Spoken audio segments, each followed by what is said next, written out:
চুরি হওয়া সোনার গয়না উদ্ধারে বোলপুর থানার পুলিশের বড় সাফল্য। চোর চক্রের মূল হোতা গ্রেপ্তার।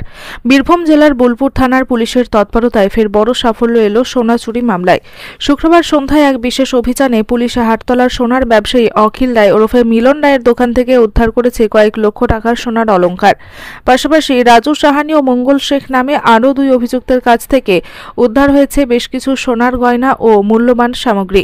জানা গেছে, গত কয়েক সপ্তাহ ধরে বোলপুর শহরের উদয়পল্লী ও বিবেকানন্দপল্লী এলাকায় ধারাবাহিকভাবে একের পর এক সোনা চুরির ঘটনা ঘটছিল। স্থানীয়দের অভিযোগ পেয়ে পুলিশ তদন্ত শুরু করে। প্রথমে পুলিশ রাজু সাহানি ও মঙ্গল শেখ নামে দুই যুবককে গ্রেপ্তার করে। তাদের জিজ্ঞাসাবাদে উঠে আসে স্থানীয় সোনার ব্যবসায়ী মিলন রায়ের নাম।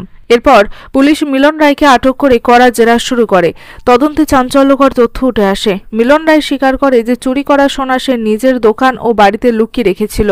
তারই সূত্র ধরে বোলপুর থানার আইসি লিটন হালদারের নেতৃত্বে তদন্তকারী অফিসার অরিন্দম দেবনাথ ও পুলিশের একটি বিশেষ দল শুক্রবার সন্ধ্যায় হাটতলার দোকানে হানা দেয়।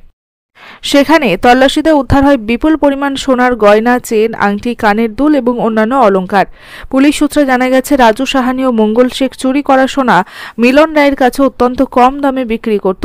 মাত্র 30,000 টাকায় 10 ভরি সোনা কিনতেন তিনি। এরপর সেই সোনা গলিয়ে নতুন গয়না তৈরি করে বিক্রি করতেন নিজের দোকানে।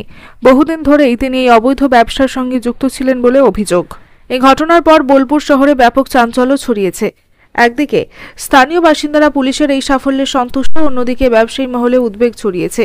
কারণ পুলিশের অনুমান এই চোর চক্রে আরও কয়েকজন ব্যবসায়ী যুক্ত থাকতে পারে। তদন্তের সেই দিকেই এখন নজর দিচ্ছে পুলিশ। বোলপুর থানার আইসি লিটন হালদার জানিয়েছেন, এটি একটি বড় চোর চক্র। আমরা প্রাথমিকভাবে 3 জনকে গ্রেপ্তার করেছি। জিজ্ঞাসাবাদে আরও অনেক তথ্য মিলছে। তদন্তের স্বার্থে সমস্ত দিক খতিয়ে দেখা হচ্ছে। অন্যদিকে স্থানীয় বাসিন্দারা জানান, এমনভাবে ধারাবাহিক সোনা চুরির ঘটনা আগে দেখা যায়নি। পুলিশ যে এত দ্রুত দোষীদের ধরতে পেরেছে তাতে আমাদের ভরসা অনেক বেড়েছে। বর্তমানে উদ্ধার হওয়া সোনার গয়না থানায় রাখা হয়েছে এবং আদালতের নির্দেশে তা মালিকদের হাতে ফিরিয়ে দেওয়ার প্রস্তুতি চলছে। পুলিশের ধারণা, এই সাফল্যের পর বোলপুর ও আশেপাশের এলাকায় চলা চোর চক্রগুলির উপরও বড় ধাক্কা লাগবে। আমির নাশিদের report, Janakantha TV news, Birbhum. আপনার জেলার সর্বপ্রথম খবর পেতে জনকণ্ঠ টিভি নিউজের ফেসবুক পেজটির ফলো বাটনে ক্লিক করুন এবং ইউটিউব চ্যানেলটি সাবস্ক্রাইব করুন।